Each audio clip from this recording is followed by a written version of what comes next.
What's going on, everybody? I'm back. This episode's going to be a little different because obviously I have somebody with me. That said, this is Mark, and if you have been watching my channel over the last 5 years, you have heard me talk about him.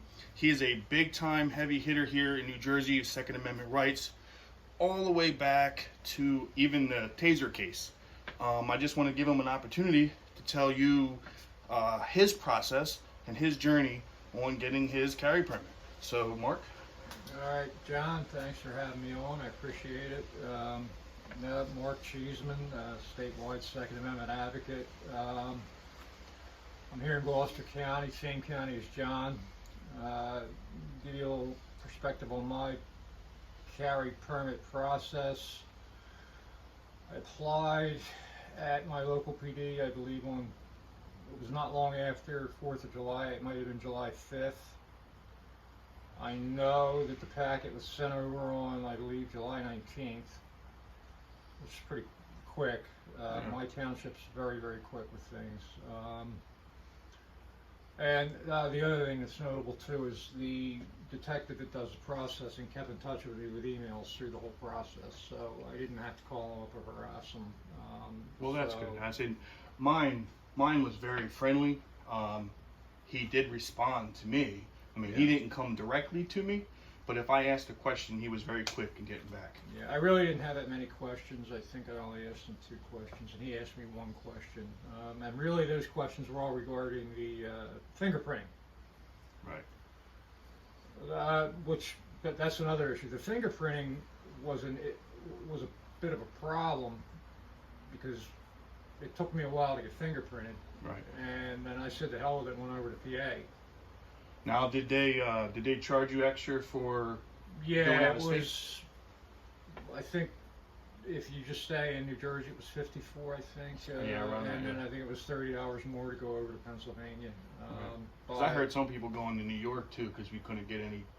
Yeah, further up North Jersey. I know Jay Factor went to New York, or took his son to New York to get it.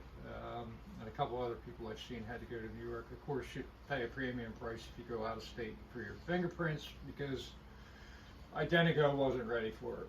Oh no. Yeah, and a lot of people need to understand too that Identigo does fingerprints for a lot more than just carry permits. You got your hospital workers, your state employees, your school teachers, and at the time the schools were gearing up with new hires at the end of summer. Right. So school teachers. You also do your FID card fingerprints, your initial FIDs. Yeah, I mean the fingerprinting was really stupid. And I have a theory on that the only reason we have to go to Identigo is because I believe the legislators have a stock in Identigo, and that's why we have to keep going back to Identigo. Yeah, it's not like our fingerprints change. No, I mean, I said everybody's got my fingerprints but me. I don't have them. So anyway, we got through all that. Then I got my first notification from the court, which Gloucester County Court, was by email. I did have to call the court clerk once and ask her what was going on. Then I got an email. That yes, we do have your application. Yes, we are working on it. We don't know when the judge is going to have the next group of hearings. And I'm like, oh, the next group of hearings. Yeah, so for people who out there, I think I mentioned this. Mine got the receipt from the Gloucester County court was July 27th for me, and I believe yours was the 28th. Right, it was Your not day long after mine. Yeah. And I was able, for just the luck of the draw, I guess, got my hearing date ended up being in August, but being you, I guess you got September. You were the first. Yes, I was. The first batch in Gloucester County to get permits then, right? The first 19, yeah. First 19, wow, all right. And I would have been, I guess, the second now, and then there was a third in the afternoon. I did send a letter to the court, and this letter was crafted by Jay Factor, and the letter pointed out to the court. I wasn't trying to tell the court anything, I was just trying to point out to the court you really don't have to have a hearing. We Right. don't have to do all this. Prosecutors don't need to be involved. You can simply look at the application, go through the paperwork, sign off on it, send it back to the PD. The judge didn't respond. I believe it was the prosecutor responded and said, well, you're wrong. Yeah, and that was based on 0619, that directive. Well, yeah, I mean, the letter was crafted around that, and it was also crafted around the Kallstrom case. Right, yeah, exactly, because that case, being that it was a New Jersey Supreme Court case, when they cited that directive, that makes it controlling law, which Right. I actually think they said it in the opinion of that case, says Yeah. that directive was controlling law. So he's referencing what, the 30 days, the 30-day window, or the fact that the court doesn't have to be involved. two things: the 30-day window, and the second thing was we don't need to have a hearing at all. It's not necessary. The judge can have a hand in it by just simply looking at the packet Right.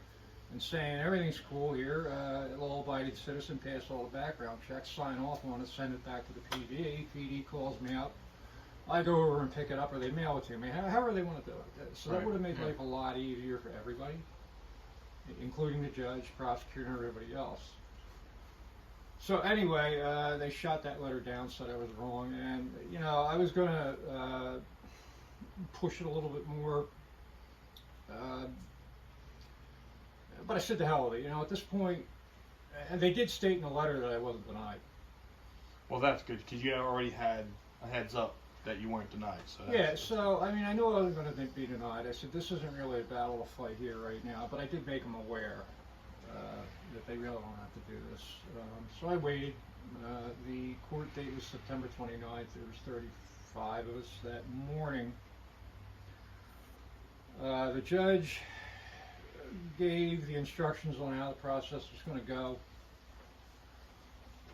He said, I'm going to...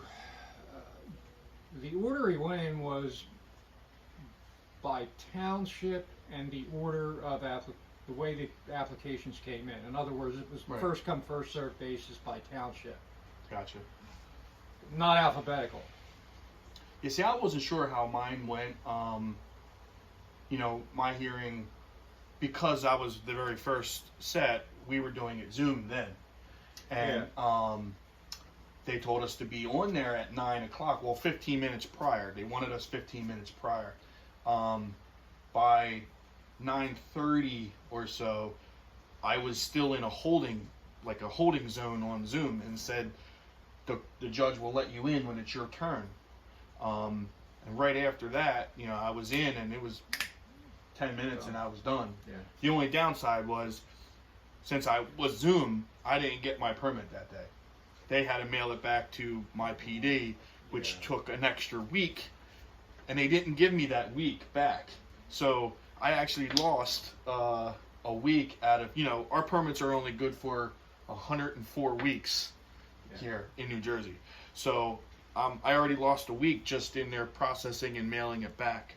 But so for you, since you got yours that day, right? That day, yeah. So what the judge did was he called us out individually. We came up to the table. Good morning, Your Honor, good morning. And he read off our name, and then he read off the type of gun and the serial number. Yes, that is correct. And then he said, all right, I'm going in the matter of Cheeseman and his permit to carry. Now, when he says in the matter of, all right, and you got to listen to the language. Yeah. When they say in the matter of, they're still doing this on a case-by-case basis, because in the matter of means, and he said in the matter of everybody. Yeah. In the matter of Cheeseman and his permit to carry. All right, well, it's a case. Yeah. So they're still doing it on a case-by-case basis. And it's an actual criminal setting that you're in, right? Well, I'm in criminal court with it's a in a criminal criminal trial court, judge. yeah. Silvino's a criminal trial judge in criminal court, second floor, Gloucester County Court. I've been in there. That's the third time I've been in there. I was denied 2 other times. Same courtroom, different judge though. And then after that, you go and sit down. Or no, I'm sorry. The courtroom clerk brought the permit over, had me sign it, then took it back. Well, the judge signed it, she brought it over, had me sign it, then she took it back. Then we go sit down. When this all was over, I think the whole process took about an hour and 15 minutes. He kept it moving. Now, there was a state prosecutor there, and each time before he signed it, before I signed it, he asked the prosecutor, does the state have any objections? And she would stand up and say, no objections, and no objections, and no objections. By the fourth person, she stopped standing up. She just kept no objections, and there was no objections that day. Now, the judge did stop everything at one point and said, I want everybody in here to know none of you have been denied. All right. Oh, okay. The denials have already been taken care of. We're not having denials today. We're having approvals today. Everybody's been approved. Have some patience. We are inundated with permits. We're going to try to figure out a way to do this in chambers. And when he said that, I'm like, all right, good. So this guy's thinking about, when he says do it in chambers, that means he's thinking about. Yes, stop not having these hearings. The live in-person hearings, which would be a benefit to everybody. Yeah. Because the police are doing all the real work. They're doing all the they're doing an background checks investigation and the process. mental health crap and all that. So I got a question for you too. Like I said to you guys, my permit, when it was sent back to my police department, they actually had an instruction sheet from the judge. So they told me. So a part of that was I had to put my index fingerprint on the back of my carry permit. I have not seen anybody else that has been issued one that has their fingerprint on the back. Mine does, very similar to our FID cards, where it says on the back your right index finger. So my carry permit, I guess, is super unique because it actually has my fingerprint on the back. And I'm assuming yours does not. That's weird. So yours is one of a kind. Yes. We did not do that. I do not have a fingerprint on my carry permit. Oh, you did a nice job laminating that. But yeah. That's crazy, right? No, yeah. I got the old picture super glued on there and everything, yeah. It's crazy. Nice. First in Nice my laminate town, job. 15th in the county. Oh, really? You're 50. No, 15th in the county. I think I'm 51. Sure, I think I'm 50. Yeah, I'm 51. Joe Pastilli was with me too. Do you know him? Yeah. I Joe think he was said with he me. was 35 or something. Yeah, he went up before me. Yeah. So, So in the long run, what do you think your time frame was from dropping it off to actually having it in your hand?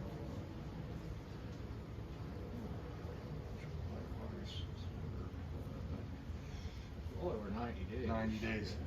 So that's a little rough. So why I bring that up is our permits are only good for 2 years, and if the process stays relatively the same, you're going to have to start your application process for renewal because we have to do it in the same fashion as your initial permit. You're going to have to might start 3 to 4, 5 months before your permit's even expired. You're going to have to start the process, or else you're going to have a lapse in your permit. And every time you apply, you will get a new permit number. It will be your county, what number permit you are, and what year it is, the last 2 digits of the year. So every time you go, you're going to have a different carry permit number. From what I understand, though, we don't have to go to court again. Well, that will be great if you don't have to go to court. Yeah, and if anybody out there knows this for sure, Yeah, let me know. because I've heard it for 3 or 4 other people. One of them being Anthony Rack, who's had permits for work. He says, no, you don't have to go back to court. Well, that will speed up the process. So that'll speed things up by 60 days, if not more. Yeah, right. Because my town did my permit application. They approved it within 11 days. It was mailed out on the 12th day to the court, and which I don't approve of this, when we do stuff, when we had to go through the court process, we had to get the certified mail and all that stuff. Remember that? Yeah. So they're mailing our completed packet with social security numbers, our picture, phone numbers, where we work, all that stuff's in that packet, and they're sending it regular mail. I just have a problem with that. I mean, it's a nitpicking thing, but No. if it gets stolen, or because there's a couple people in our There's been group. a few people reported that their packets have been lost and they have to reapply. Now you have your life's worth of information in that packet. Yes. And you know, Easily can steal your identity with the information pretty that's easy in to that. steal your identity if somebody gets a hold of that. Yeah, yeah. That's a lot of information to have. Your driver's license number, your social security number. Even where you work, the application asks your employer's name, address, phone number. I know when I applied in 2017, they actually called my boss and asked my boss at the time if they had objections to me carrying at work. That was actually in my report that I got back.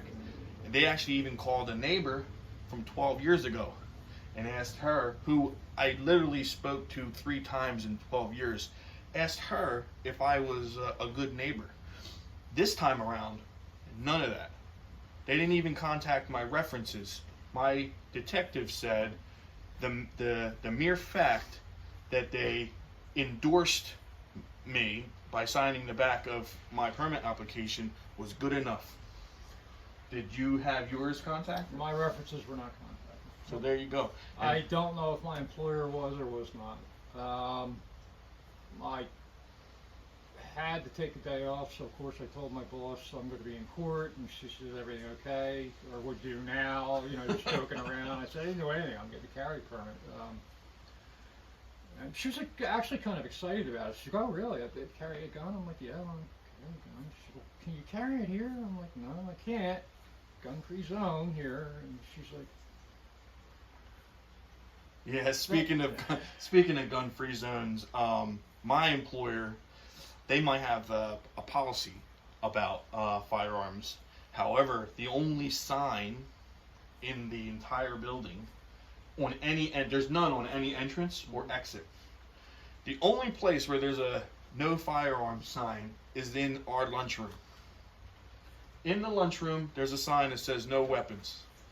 But not on the front door, not on the back door, not on the side door, not on the overhead garage doors, nowhere else except there. so you can't carry at lunchtime.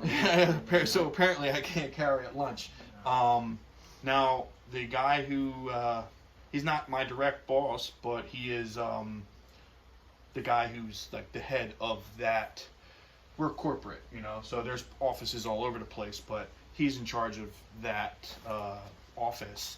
You know, he seems to be, you know, pro 2A, and he really doesn't care. And we even joked about the sign only being in the cafeteria, lunchroom. But the real reason why I said let's talk about this signs and stuff is sensitive areas.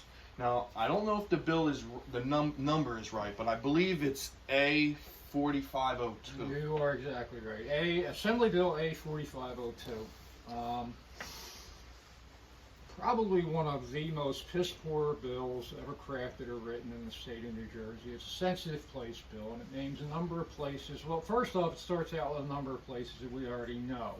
Right. State parks, casino, schools, daycare centers. I'm probably missing another one. I can't remember. But yeah, where they really start to get crazy is, I think that one of the most astounding parts of that bill that I've seen is you can't carry it in your church, mosque, or synagogue. All right.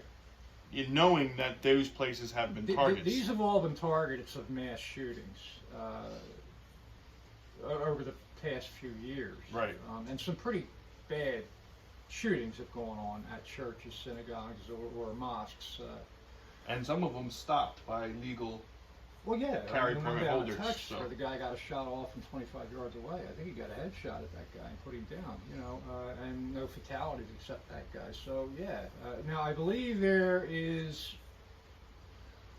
I think they wrote a provision in that bill that they can get permission from the passer or whoever's running. Yeah, there's a few sensitive places that say you can't unless you have written permission by Yeah, but the owner. the other the other portion of this bill they talk about is gatherings, public gatherings, stadiums. I think they mentioned protests. I'm pretty sure they even mentioned parades. Immediately during and immediately after the parade. So what they're doing in this bill is pretty much canceling out your carry permit. Yeah, they're using restrictions, or they're trying to use sensitive places restrictions to limit the effectiveness of having a carry permit in the first place. And any bar or restaurant that serves alcohol, just because that bar or restaurant, and she forgot diner, but just because that establishment serving alcohol does not mean I'm there to drink alcohol, right, or I'm consuming alcohol. Now, I don't know if you read it, but when I read it, there's places within the bill that they make sensitive places, but they do not have any provision, or I don't know what the other word would be used, but they don't have an exemption. That's it. They don't have an exemption for cops or armed guards. So I know I've been in movie theaters that actually don't have cops. They actually have paid armed guards. Yeah. In their movie theater. You wouldn't be able to carry there anymore. There's also there's no exemptions for daycares that are run out of your personal home. So if you have a daycare that's licensed by the state, but you run it out of your home, you can't carry.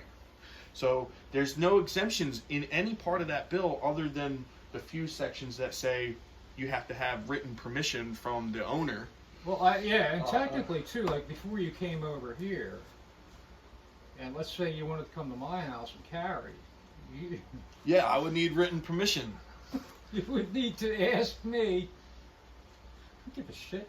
Yeah, and that goes for the part of the bill will also say that you can't go into a public or privately owned business without them giving the permission up front. Basically, if you ever been out of state and you see carry, you'll see buildings that will say no handguns or no firearms. They let you know that you can't. Well, New Jersey's bill basically wants to reverse that and make businesses put signs on their door that says carry permits are welcome. Yeah, they want to tell businesses what to do, just like they did with the COVID thing. They killed a lot of businesses with the COVID thing, but they're going to kill a lot of businesses with this. A lot of gun owners are just not going to go to the business if the bill passes. Yeah. Murphy has stated that he's going to fast track it, and what that means that they are going to move it quick through probably the Judiciary Committee is the next stop for it. And then after that, it'll go for an assembly vote. There isn't a companion bill yet, a Senate bill. Speaking of that, I was talking to Anthony, and Anthony at Gun for Hire had mentioned that the Senate version. Oh, there is one? Is being written now. Sure it is. Yeah. There's no language of that's been turned over to the public yet, but it's being written. I don't know, Scott Bach has his own opinion on trying to stop it, but the main point is we have to try to be really proactive in getting the word out on this bill. Yeah.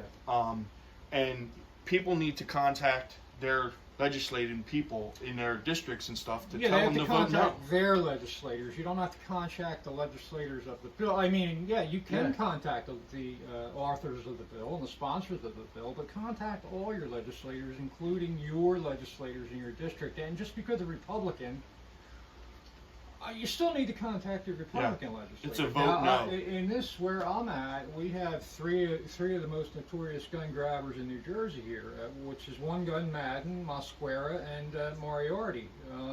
So they're three of the worst gun grabbers in the state of New Jersey, right here where I live. And yeah, I want to contact them. I'm going to tell them how I feel about it. Of course, they're going to tell me to. Yeah, they might tell you to pound sand, but it's the effort. We need to make a statewide push to get people vote no. The bill is very bad.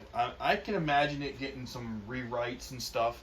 But if you remember, there'll be some amendments to it if they're smart. If you remember the magazine ban when that first happened, they didn't exempt cops, so they messed up the bill. So they had to rewrite it.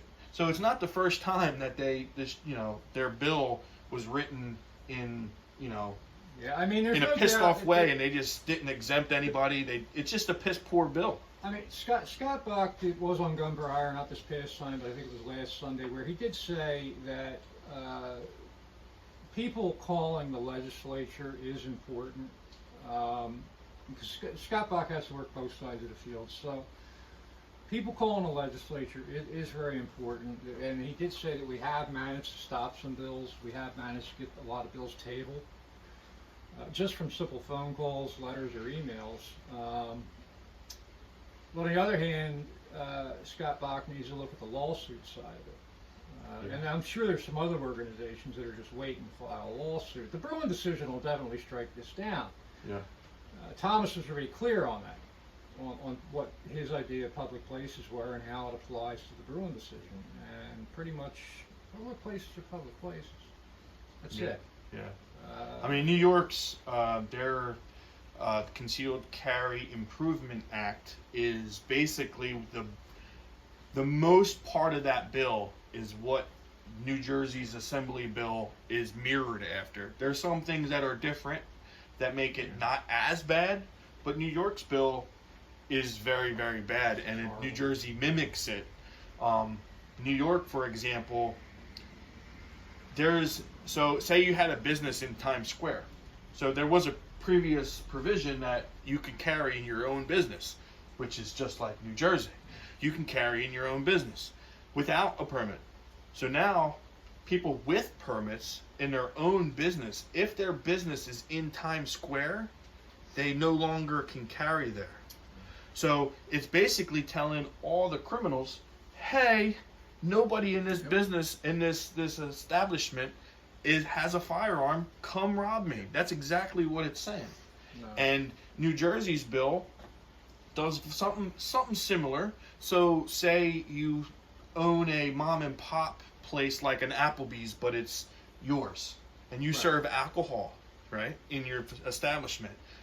You have a right previously to carry in your business that you own a firearm without a permit. But even if you have a permit now, if that bill gets passed, you won't be able to carry in your own business. About the owners of the establishment. Yeah, the owners not permit carriers like us. So usually the owners of the establishment. So not only will be affected. So not only will the owner not be able to carry, nobody will be able to, except for the criminal who's and the way they have the bill written right now, the police won't be able to carry. Yes, because there's no exemptions. There's no carrying there. There's no exemptions for cops. There's no exemptions in the new bill for schools neither.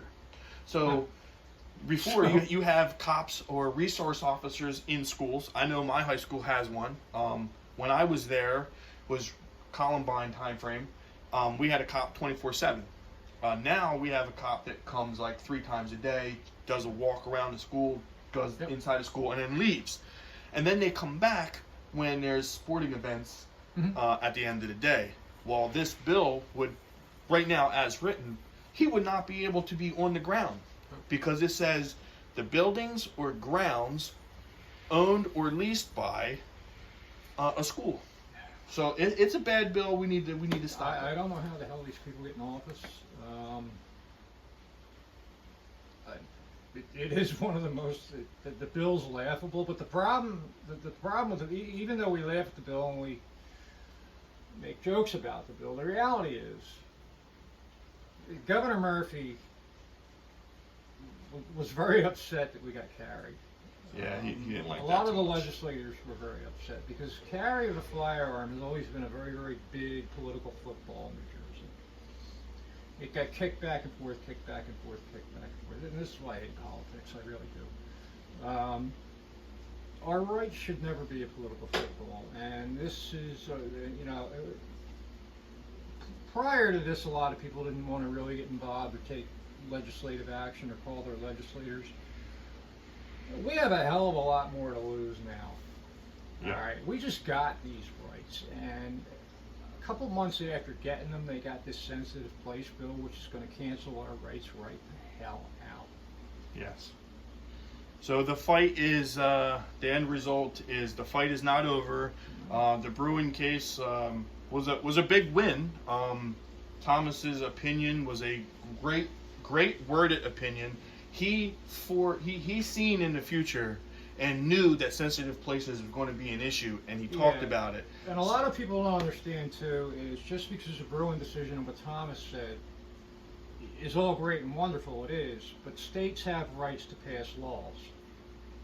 And this state, and once the state passes a law, there it is. All right, and no matter what Thomas said or the Bruin decision said, once that law is passed, you're stuck with it until somebody brings up a lawsuit. So what do you need for a lawsuit? You need a plaintiff, you need an organization, you need money to back you, and you need time.